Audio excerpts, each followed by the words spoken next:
In this video, I'm going to explain you how you can clone a campaign.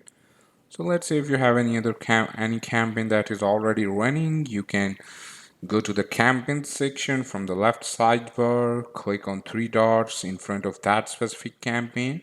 Here you have multiple options like edit sequence, update scheduler, archive, delete icon. You can click on clone campaign.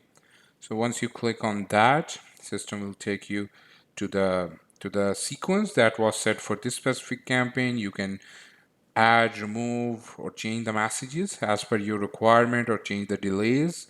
Then you can click on the next step. Here you can put on the name of the campaign. Let's say I want to put clone. You can select the time zone if you want to change anything. You can change the duration or the scheduler. You can change anything here you can see the overview over here, and then you can click on the start campaign again in order to run your cloned campaign. Thank you.